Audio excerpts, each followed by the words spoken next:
Hello. Hello. Hello. Hello. Hello. Welcome to the Better. Bears, Birds, and Brews podcast. This is a show about the Chicago Bears, the Atlanta Falcons, and craft beer. My name is Asif Lakhani. My co-host is, Nabil Alani. and our super producer is, Another Wazir. and on today's episode, we forgot the beer for religious reasons, I guess.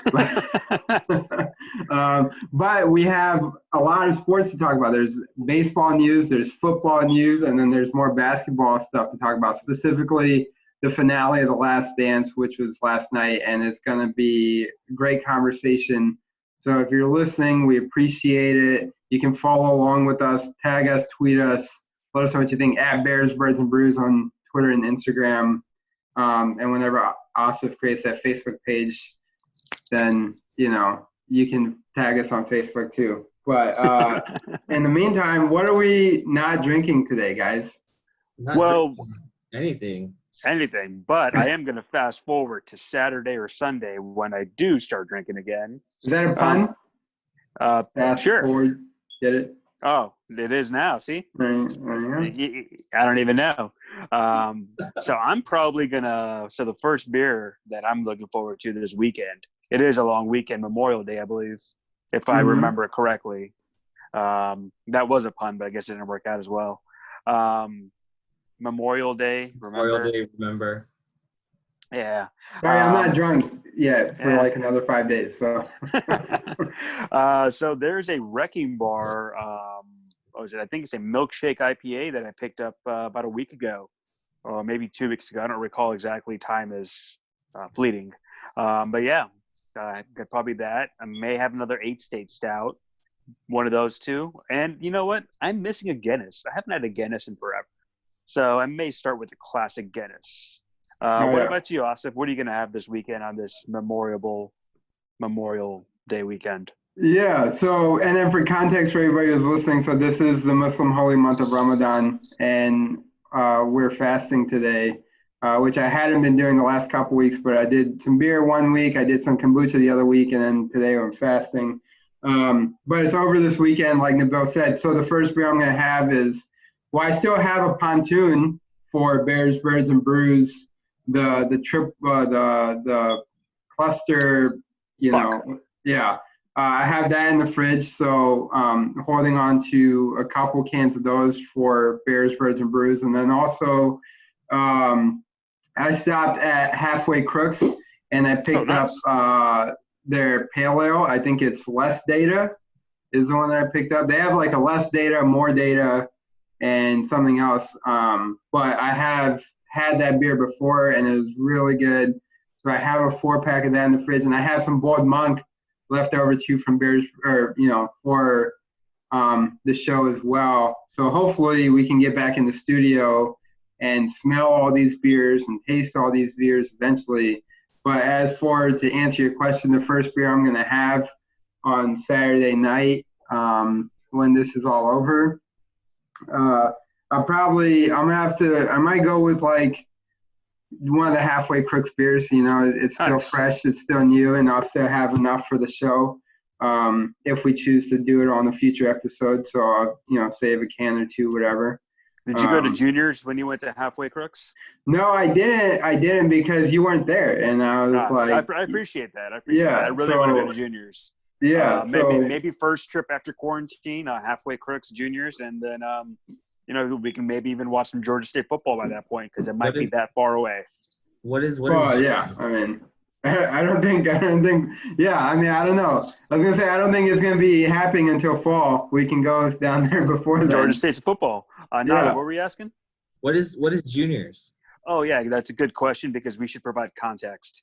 See, producer, Juniors is a new pizza place that opened. Well, not new. It's been around for maybe 6 months, Asif? It's relatively new. Yeah, 6 months. They make really interesting pizzas. For example, they made a Big Mac pizza before all the quarantine stuff happened, where they essentially made a pizza that mimicked a Big Mac with the Big Mac sauce. And it's directly across the street from Halfway Crooks. So, yeah, Junior's is a cool pizza spot. I would want to just get the regular cheese and maybe one slice of something crazy. But, everyone do what you do. If you prefer some crazy Big Mac pizza, That you do does you. sound good. That does sound kind of good. Maybe I'll join you on that. Meet you on the juniors. Junior. Solid. But let's get started with some of the news that's out. We do have some updates from the MLB. And so with the MLB, the owners want revenue sharing and the players don't. I guess this is all in regards to when they come back. 4th of July weekend is still the proposed weekend for resuming baseball. And with the smaller season, the owners want to share the revenue because it's less season, less games, less revenues, and the players are not interested. Yeah, so essentially all the players, right when the quarantine happened and the season was postponed, they agreed to do a prorated contract for the season. If you play 3/4 of the season, you get 3/4 of your contract. If you play half the season, you get half your contract. If you play none of the season, you get none of your contract. The players agreed to that. And then the owners came back last week with their proposal that they leaked to the media saying they want to try to do a revenue sharing. Why would they want to do a revenue sharing instead of the prorated? Well, they probably figured out that they're going to lose more money by doing the prorated, and the players weren't going with it. They're not going with it right now. I mean, there's still a long road ahead before it's agreed to. But on this side, I'm on the player side. Like, hey, every year players are losing, like they're not making as much money as the owners. This might be the first time in MLB history where the owners make less money than the players. And you know what? Tough luck. Either cancel the season, or if you want the season to happen, hey, pay the players what they're supposed to get. Yeah, I mean, I would say it's unnecessarily selfish on behalf of the owners to take the money that they already have more than enough of. I mean, you own the team. You clearly have loads and loads of money that you don't necessarily, you're not hopefully dependent on, because if you are, then you've got a lot more problems than the baseball season not starting. So I'm with you, Nabil. I think that the players should definitely get the money that they are entitled to, even with this prorated agreement. I mean, they should get all the money that they deserve. One, two, I know that there's some players who are, throwing a fit about even potentially having to play in the middle of a pandemic because they think that their safety is important and they don't want to put themselves at risk. To which I say that's also like a very privileged mindset and mentality, because there's people who work at grocery stores, there's people who work maybe at restaurants, there's people who work, delivering your mail and your packages that really have no choice but to work because they need the money. And for players who probably made $3 million just for signing a deal last year or 2-3 years ago, with a signing bonus and incentives and stuff like that, for them to be throwing a fit about, hey, we don't want to play because it's our safety. Well, then why are you playing the game? Are you doing it to make money, or are you doing it because you love the game? Because I know in the NBA, it's across the board, every single player is pretty much like, we have to play, we have to finish the season. And of course, they're in a different position because they were right at the start of the playoffs, essentially. So you need to crown the champion. But they certainly don't seem to have any fit about putting their lives at risk to, for the nature of the game and for the love of the game. So baseball, it's crazy how baseball seems to get its own way, right? Because you had a players' strike, which prevented Michael Jordan from playing in the major leagues a few years ago, which could have done wonders for the sport. And now you've had more lockout considerations and rumors swirling around even before this season happened. And now here the players and the owners can't agree again. Baseball just can't seem to get out of its own way. Right. And like after the last lockout, baseball had to be saved by the steroid era. I mean, the steroid era, even though people don't like steroids, steroid era saved baseball, like it or not. Well, we got 30 for 30 about that coming up soon. Coming out in about a month. But I will go on the opposite side of you on that, Asif. I do think if the players don't feel safe to play, that's fine. Don't play. You're not going to get paid. But I do want it to be said this way. Like, I think Clayton Kershaw is one of the players who doesn't want to play because it's in a pandemic. Well, if he doesn't start at the beginning of the season, I don't want him to be available in the playoffs because his team is in the right position. Oh, I agree 100%. So if you're not going to play, that's fine, but you can't hop in if your team's in the playoffs or your team is the best record in the league. So that, if you don't want to play, you don't get paid, cool, that's fine, whatever, move on. You'll be back next year. But don't have your foot half in and hop in the middle of the season if your team is doing amazing. I just want to point out two more things. One is that, like, the testing availability, or how these players are going to get tested often, is certainly a concern for a lot of people. And like, oh, is that fair to them? I don't know if we should be testing players all the time. But I mean that's debatable, right? Only because it's who needs to test more. It's the people in the hospitals. It's if you're going to have grocery store workers, your essential workers essentially arguably need it more than your world-class athletes. And a lot of people were up in arms when the whole Brooklyn Nets team got tested and all the Jazz got tested. And meanwhile, people like us and the lovely listeners of the show probably couldn't go get a test because it wasn't available. So I think that's something that the players are going to have to consider. And again, it's a very privileged approach to take when you're a player or an athlete and you say, I don't want to do my job because I'm at risk of getting sick, so I can afford to sit out. Okay, well then afford to sit out. And for the owners too to say, okay, well, hey, we're putting you to work, but now we want the money for it. It's like, again, so to your point, it gets messed up. And then the last thing I want to say about the baseball thing is, well, look at Korea. I mean, we've got Korean baseball. And obviously, it's not going to gain major traction here in the United States, but those players are doing it. Those players seem to be having a good time. And I'm sure the fan bases in South Korea are thrilled to have, their programming back. So Korea, yeah, that's a good litmus test. But at the same time, it's still comparing apples to oranges. Korea is way ahead of us on the recovery side, I believe. I don't know enough about the numbers, but I believe they started quarantining way early. So they're ahead of us on that. And it's also just the size. Like, Korea compared to the U.S., just the size-wise, Korea is like tiny. So there's not as much travel. There's not as many teams. There's not as many players. So it's still comparing apples to oranges.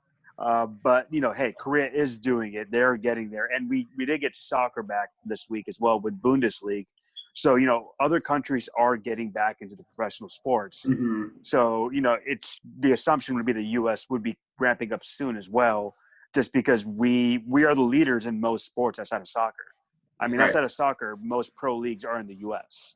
So, so it would be kind of like the assumption that we would be coming up next. And yeah, hey, revenue's down across all sports right now. So they're trying to make it up somewhere. And I don't know if this is I would think this is the best time to bring it up, even though it's football. But I was listening and doing the research for the show, and they were talking about, well, if there's no fans in the NFL stadiums, switching gears slightly, right? If there's no fans in the NFL stadiums this year, what's going to happen with the ad revenue? And so what they're saying is, well, you might see some sections of the lower bowl closed off, and instead of showing the empty seats, they might have banner ads there.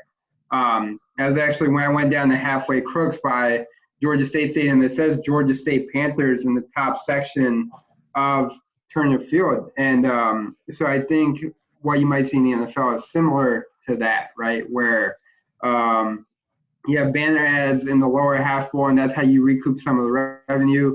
You might see some regional advertisements, maybe Raising Cane's and Zaxby's, and again, some regional brands that don't get national attention might get an opportunity to creep into the spotlight because it's just more fair to the business owners of those brands and those franchises, but also it just, then the national ad revenue isn't there. so people can't spend top dollar like they used to.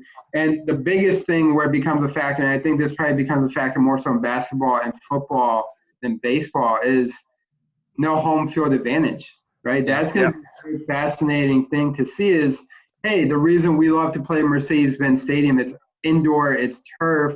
We have all the Falcons fans there. They know to be quiet when Matt Ryan's on the field, and they know to be super loud when Drew Brees is on the field. But when 70,000 people aren't there to make an impact, it's really going to create an even bigger divide between the best teams and the worst teams, if you will.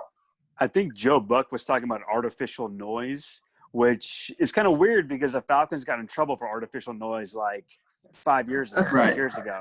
So I don't know how that's going to work, but if there is artificial noise, that'd be kind of cool. I don't know who would be in charge of it. It would have to be like regulated, I'm guessing, because like you can't really go above a certain amount of noise. Mm-hmm. But at the same time, like I still think teams use artificial noise. Like I'm pretty sure the Seahawks always use artificial noise when they break the sound barrier every time they break it. Like they have to be using artificial noise. Well, I mean that's going to be interesting, and we can transition with that into something else in a minute. Yeah. But what I would say is, like, at least when it comes to basketball, I would love to see like N1 style where it's like, all right, instead of crowd noise and fake crowd, let's play some music. Like let's get a DJ in there and let's play some at least when these guys are playing basketball, they have like let's have an MC. Let's have an MC who's just like commentating on the mic, like, "Oh snap!" There could be. You could change in-game entertainment, at least for this season or for this period. I didn't even want to say this season, but this period where fans aren't allowed into the games. You play some music, some DJ, some live MC entertainment. I would like to see that in basketball because I think it fit the culture really well. Yeah. And I would love to see in football and like I want to hear the conversations on the field, Yeah. That could be possible too.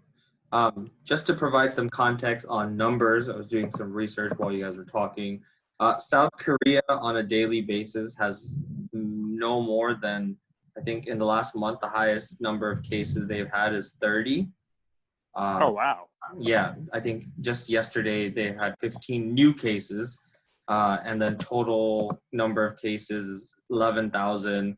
9,000 of which have recovered, and only a total number of 263 deaths. So the reason why they're able to open up is because there are 15 new cases a day, or less than 100 new cases a day is phenomenal, and probably why they're able to open. Whereas with us, 15 new cases an hour, still going up, still persistently rising. And I would say too, does this, and this is maybe a rhetorical question, but does this make us somewhat hypocritical if, hey, we criticize our restaurant and our grocery store and some establishments in our local towns for opening up early and saying like, oh, you guys are just going out there and going all at it. You guys shouldn't be doing that. But then when baseball players say they don't want to do it for their safety, then we feel free to point the finger at them. I mean, like, there's no black and white answer, I don't think, right? Because, like, you can see where we become hypocritical if we say, hey, I'm not going to meet you guys out at the picnic on Saturday or whatever, but if you play baseball, I think you should definitely be in the stadium because, right, like, there's no black and white answer. Other than kind of like what Nader just said, which is unless the numbers and the medical professionals say like, hey, it's okay again. Yeah. Yeah. Speaking of black and white,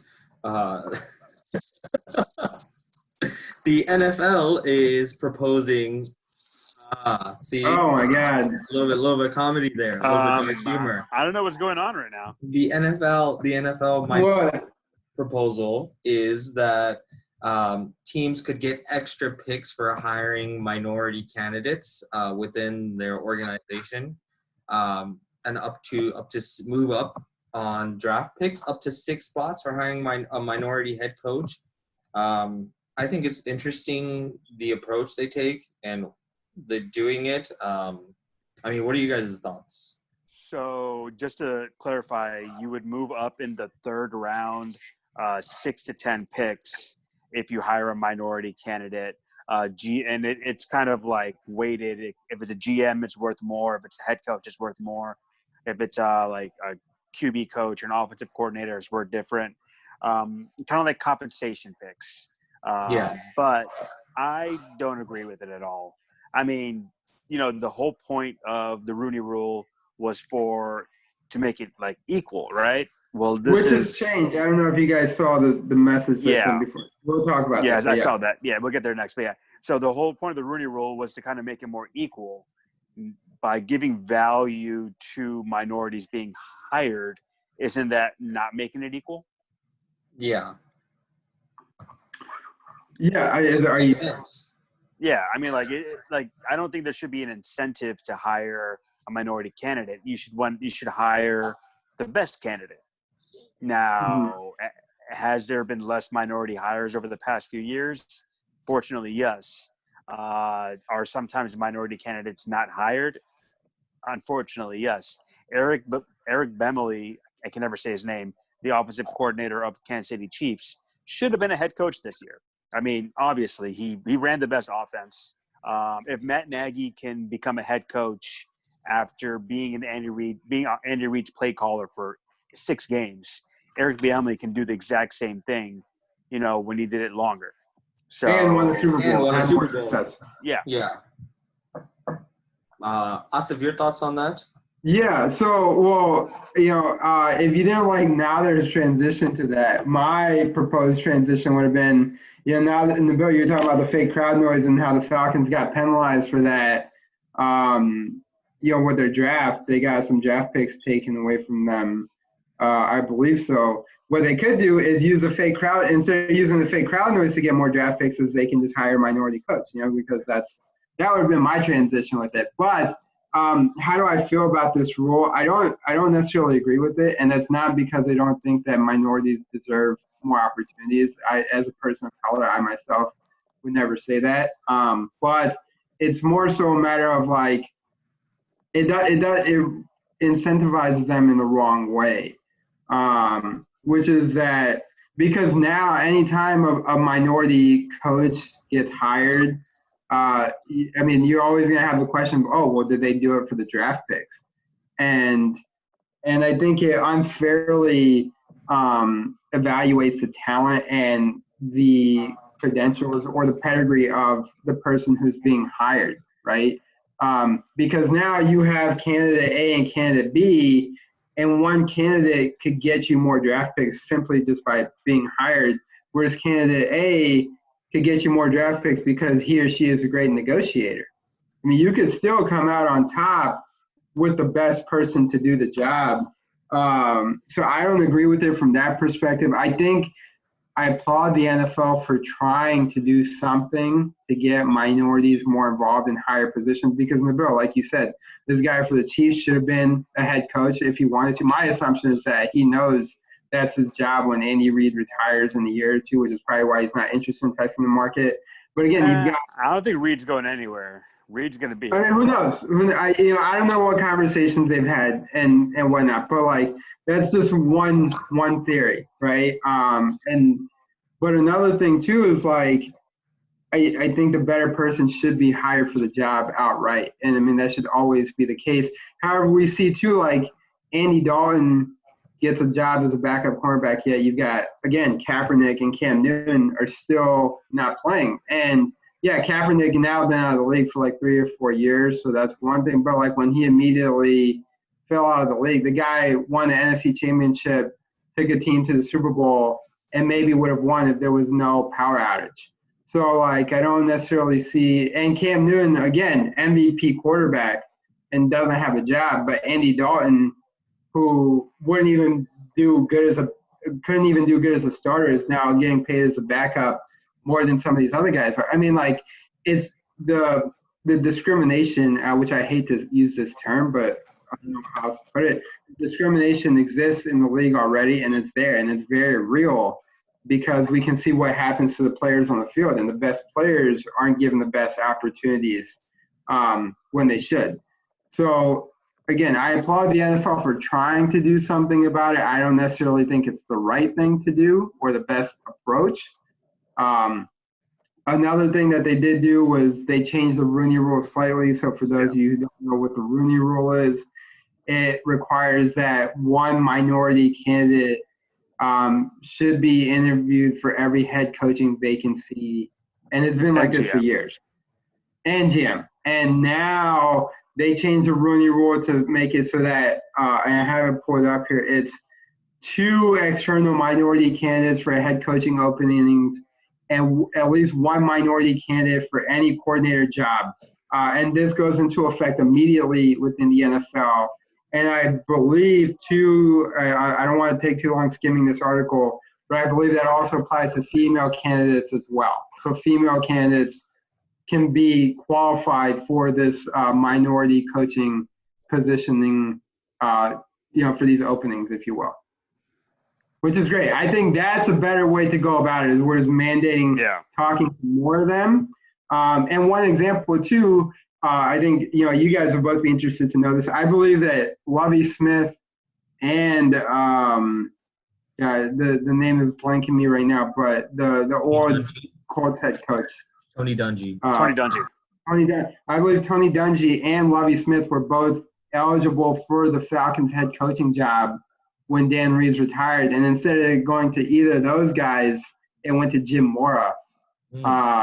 With the West Coast offense being like, oh, this is why we're choosing this. Well, the Tampa 2 is a pretty great defense that Tony Dungy pretty much started and implemented, and Lovie Smith learned from him. So you can see in the past, too, where it hasn't worked in the NFL, the Rooney Rule hasn't been effective. But I don't know. I mean, I guess if this gets more minorities into head coaching and GM positions, this is great. And the last thing I want to say about that, too, is like the Browns have a black GM right now. So does that mean that every third round and future drafts they get to move up? Like, you can't, I mean. Well, it's only one time for the hire, but yeah. No, it is. But you see where the blasphemy is, though, right? Like, the Browns should automatically get 6 to 10 spots up in the third round of the draft next year because they already did this without even being told to do it. So, like, it doesn't set a good precedent, Yeah. I mean, I agree that anyone who already has an African-American or a minority in any one of these positions should benefit from the new rule and, get the perks that anyone does it in the future for the sake of just rule. Yeah. Right. Because they did it without being told to do it. So, I agree. Exactly. And closing that argument and moving to another closing, The Last Dance came to an end this past Sunday, which was a phenomenal series. I'm kind of sad now that it's over because I don't know what else to look forward to. But any thoughts on The Last Dance? The last dance? Yeah. It was it was a great thing. Like, first, thank you to ESPN to do this so quickly. It was not supposed to be out till I think July. Yeah, we weren't supposed to have it for another couple weeks at least. So the fact that it already happened, and the last 5 weeks, it's been like must-watch TV. So that was awesome. But yeah, just going over the last 2 episodes. First, I didn't realize that Jordan in the whole Bulls run, they only have 2 Game 7s, one in '92 against the Knicks, and one in '98 against Indy. Outside of that, no Game 7s. That's crazy. Which is just crazy. Like Jordan did not have many Game 7s. He just didn't need Game 7s. That's insane. Mm-hmm. I mean, I think that's one thing. I didn't know that it was just 2 Game 7s, but I do recall that, and knowing the history that I knew prior to watching The Last Dance, Game 7 wasn't necessarily in his vocabulary. I mean, but in a way too, I would say the NBA was different. The playoff format was different because there were a couple Game 5s in there, which at that point was the decisive game. So, I mean, different context, if you will. And Game 5 versus Game 7, even though it's a winner-take-all sort of deal, slightly different, I would think. But especially because back then it's different rounds. So, there was no Game 5 in the conference semis. There's always 7 games. But, yeah, I mean, Jordan, when it came time to, shut up or, play big or go home, the dude played big. I mean, every time. every time. and then the flu game, like, you know, I remember hearing about the flu game. I think I may have watched the flu game. You know, I was a kid, but the flu game, like, you know, hearing the full backstory about the pizza, he only ate the pizza. I mean, you know, there's always been theories out there. You know, was Jordan out drinking all night in the casino? Was it the flu? Was it food poisoning? Now we know it actually was food poisoning. Food poisoning. You know, which, you know, even giving background to that, and then seeing the game. It was probably COVID. He probably had COVID. All right, so Asif is now eliminated from the Zoom chat. Now there. So, you know, it just seemed like him grabbing onto Scotty to like walk off the court. You know, which is like an infamous picture. Like everyone knows that, but just to see how exhausted he was, you know, that was, you know, it was cool to get more background on that. Like, I always wanted to know more about the flu game. Yeah. Mm-hmm. The real question is, do we still refer to the flu game, or do we call it the food poisoning game now? Nope, flu game. It's still the flu game. Technically, he had food poisoning. It wasn't a flu. It doesn't matter. It doesn't matter. Hey, it's called Corona, but it's actually COVID. There you go. Done. Argument resolved. The COVID game. We're just going to call it the COVID game. And also, Dennis Rodman going on to WCW. Asif, please give me your breakdown of that. Yeah, well, one thing I just want to say about the food poisoning thing is, like, that was fascinating to learn. What was really fascinating to me was that, you know, it was crazy to see that Jerry Sloan's reaction after the game, where he didn't know that Jordan was sick. Yeah, he probably knew. I don't know. I mean, in the press conference afterward, he seemed to not have known. So I don't know. Yeah. I mean, and maybe he did know before. He maybe heard something before the game, and the guy puts up 40, and it's like, I don't know if he's actually sick. Yeah, right. And, you know, and so that was really fascinating. The thing about Rodman going to WCW, too sweet. I didn't realize that happened during the NBA Finals. Like, yeah. That's nuts. Again, we were kids. We were kids. Yeah. You're right. Well, yeah, I mean, that too, but it's also just like even knowing about it and like I'm a big wrestling podcast junkie. It's what I listen to when I'm not listening to Bears, Birds, and Brews. Actually, and I never connected the dots. So like, oh, this happened in like June of '98, and like, oh, the Bulls were. I always assumed it was after the playoff run because Hogan gave him the belt. So I always assumed that Rodman joined NWO when he became a world champion again, and that's why Hogan gave him the belt. I didn't realize it was like in between game 2 and 3. Like that's nuts. You never see that in today's world. And Gronk couldn't even get away with something like that. Yeah. Bill Belichick told me you do the football or you do wrestling. You ain't doing both. And Bruce Arians says, I don't give a fuck. Right, yeah. And so, no, but it was great to see Rodman up there, and it was fascinating to see that, like, he did this, and then they come back and have one of the most dominant performances in NBA Finals history, holding the Jazz to 54 points in the next game. And it's almost like everyone scored. Everyone scored. Right. All we need is Bill Wellington to score now and then. I mean, it's almost like Hogan and the NWO is what the Bulls needed, really. You know what I mean? Like, they should have just kept him around all the time. I don't know. Right, that was a stretch. But, no, that was cool. And then, yeah. And then another Carmen Electra sighting? That was great. Those were, actually, at Bears, Birds, and Brews on Twitter, I responded to her because she posted a picture earlier and said, what's your spirit animal from like 5 days ago? And so I responded to her from our Twitter account like 2 hours ago saying Rodzilla. So you guys can go and retweet that. Hopefully we get a response. That would be good. Yeah, hopefully, right? We'll be blocked from Twitter shortly. And then Bill Wellington shot his shot. I had to shoot my shot too. You know what I mean? Sliding into the DMs. I think it's right.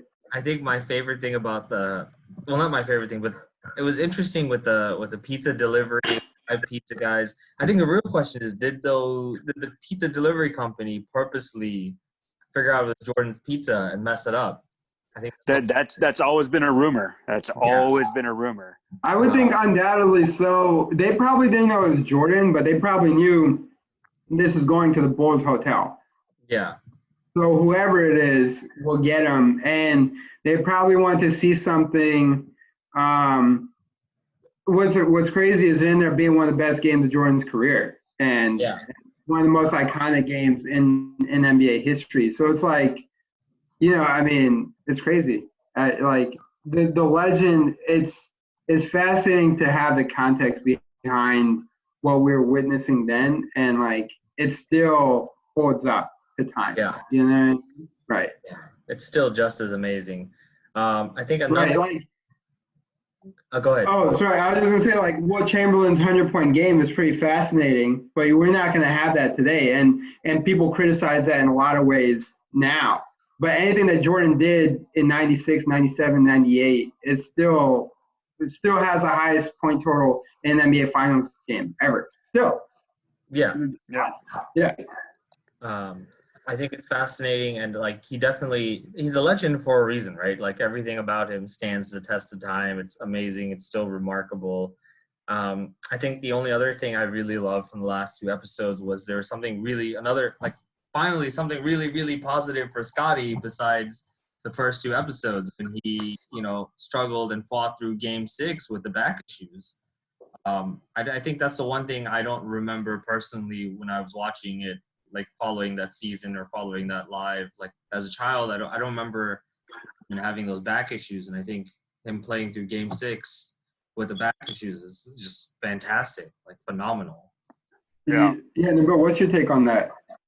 I mean, hey, Scotty was always hurt. Like, that was a weird season for Scotty to begin with. I mean, he started the season late, then you got hurt over there.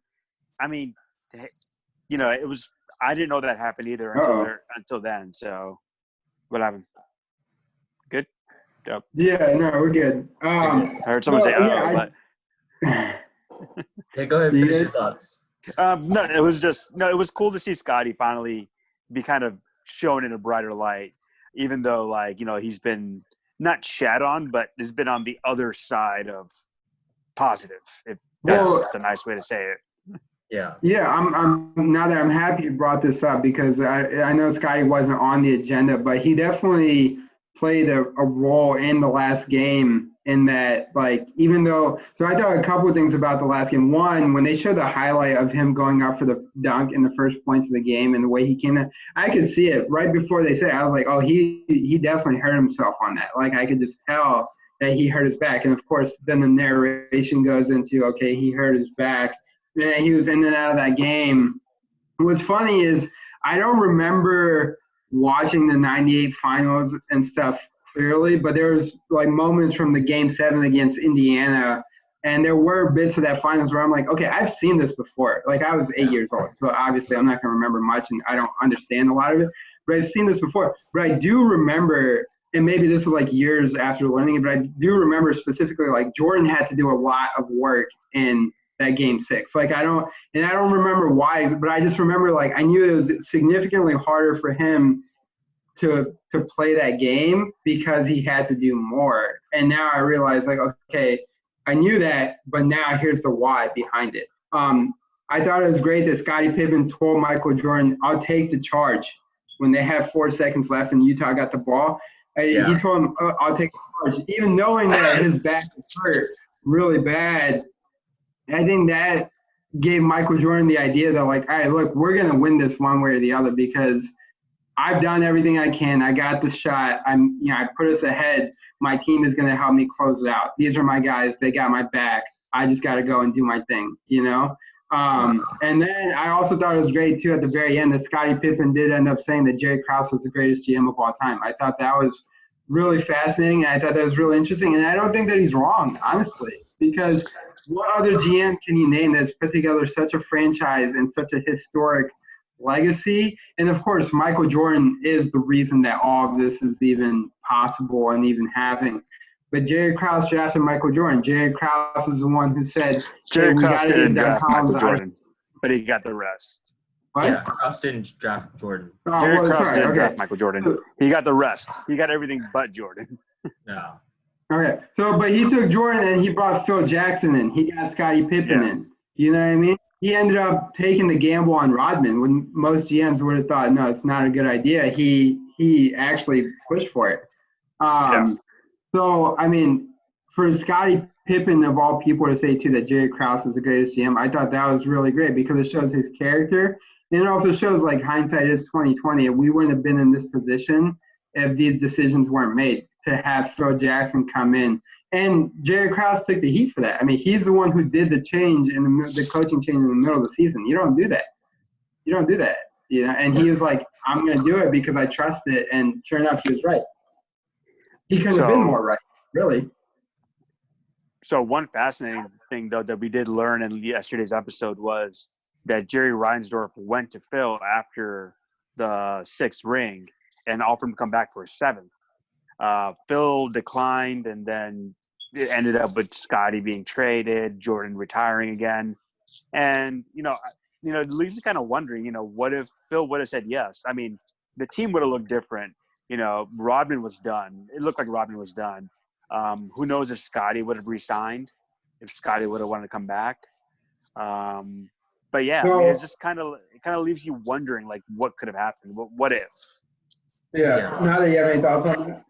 I think it was interesting, especially like seeing when Jordan's reaction to Reinsdorf's comments, and looking at Jordan said himself he would have signed for a 1-year deal. But then it makes sense. A lot of those players that were pivotal, like support players, would have all gotten big contracts somewhere else or larger contracts somewhere else. And it would have been hard to bring back that whole roster. And I think, I don't know, it's interesting to think because knowing Jordan and him being Jordan, I truly, from the bottom of my heart, believe they could have gotten the 7th ring had they gone for it. But that was a strike-shortened season as well, so it wouldn't have been as long of a season. I think that finals was the Spurs versus the Knicks, and which is what we talked about in the last episode. Yeah, and it was a Knicks team without Patrick Ewing. So the Bulls maybe could have gone through the East. I'm not sure, but who knows? Who knows? Yeah. Well, and I'll say too that I mean, it's interesting because Jordan being such a competitor that he is, it's hard to imagine him fully believing that he would have been willing to go out on a loss. Let's say that they come back for that 7th ring and it doesn't happen. And frankly, I don't think it would have been possible. And I don't know if they would have won. I don't think that they would have, but I don't think that it would have. I just don't think that it was possible for them to play at a high level because what did Jordan say multiple times throughout the last couple episodes and again in 92 and 93? I was exhausted. Physically and mentally, I was exhausted. I couldn't do it. I had to step away. I mean, he said that in 93, and then his dad died. And, of course, that's different. That changes everything. But then again in 98, I mean, he barely had the energy and the effort to, if John Stockton would have made that shot or got fouled and they would have gone to overtime that game, it's a very good chance that the Bulls don't end up winning 6 championships. I mean, let's be honest, right? They were that close. So I don't think that the Bulls could have made another run at the title. Frankly, I don't. I also think, too, that Phil Jackson probably knew. It was his team, right? I mean, it was Michael Jordan's team, but Phil Jackson is the one who had these guys in charge. He knew how much work it was going to take to get Dennis back, how much Scottie Pippen needed to rehab. And nobody knew that there was going to be a lockout going into that season up until it happened, right? I can't imagine that they knew it was coming when the finals happened. So it's easy to say, oh, it was a shortened season now, but when they were getting ready to sign up for it, it probably wasn't apparent there's a season. And again, too, and I posed this question on the last episode, which is if the Bulls go for a 7th title run, right, then we see, theoretically, Tim Duncan, David Robinson, and Greg Popovich versus Michael Jordan, Scottie Pippen, and the Bulls. That would have been amazing to see. However, we didn't get that. And instead, we got Kobe and Shaq with Phil Jackson for 3 to 5 years, or 3 to 5 championships, if you will. I don't know that Phil Jackson comes back out of retirement to stamp his legacy if he gets a 7th championship ring. And I also don't think that Jordan's legacy, I don't know that they would have won. I don't think 6-1 it doesn't sound as good as 6-0 in the finals. I think it was good where it was. And to this day, nobody has gone out like Jordan did. which is at the top of his game or her game, without any doubts that, oh man, that, they weren't as good as they once were, right? Peyton Manning had to be carried off the field. Peyton Manning didn't win that second championship, frankly. I mean, it was the defense that did it, Yeah. Tom Brady's not done. He wants to do it. I mean, he's going to play. Aaron Rodgers only has one ring. I mean, I get it, there's football, but like, I mean, nobody else has gone out like Jordan has gone out. Kobe, went out, not making the playoffs for the past year. And I don't know if you count Jordan's third run on the Wizards as equal, because then Jordan didn't technically go out the way Jordan went out either. Yeah. So it just depends how you look at it. But yeah, I mean, hey, Last Dance is over. It was awesome. But, I wanted to pose a random question that was off the agenda to you guys right now, because I just thought of it, and we can kind of wrap it up. What kind of other documentary like this do you guys want to see? And I'll give you guys a second to think about it while I tell you guys what mine is. I would really love to see like a 30 for 30 on the rain delay in the 2016 Cubs World Series. Like, what exactly happened during that rain delay? What did Jason Hayward say to the rest of the team? What was the thoughts in the Cleveland locker room? What was the thoughts in the stands? Like, what was going on? Because the rain delay was 15 minutes. That's the shortest rain delay ever. That's like a 30 for 30 that I would love to see. I don't know if they it's like a halftime, really. Yeah. That's kind of one that I want to see happen. Anything you guys can think of? Or is that ready to throw you guys to the fire? Now it looks like he's still thinking, so I'll just go ahead and shoot over here. But like I said on the last episode, so I'm actually watching The Last Ride, which is the Undertaker documentary on WWE Network. And they're kind of doing that in similar installments where it's one new episode a week about the last 3 years of The Undertaker's career. So you're talking about 2017 to 2020. And, I mean, The Last Dance is obviously like the pinnacle of it because it's Michael Jordan, but also because it's 10 parts and it's really well done. But The Last Ride, this Undertaker thing is really good. From the perspective of being a wrestling fan and just you get to see behind the curtain, like what all goes into being the Undertaker specifically. I would like to see, Bill, I think you said there's one about Kobe that is potentially being filmed or was filmed with his last season. So, of course, would love to see that because I'm a huge Kobe Bryant fanatic. But then also, I think the Patriots.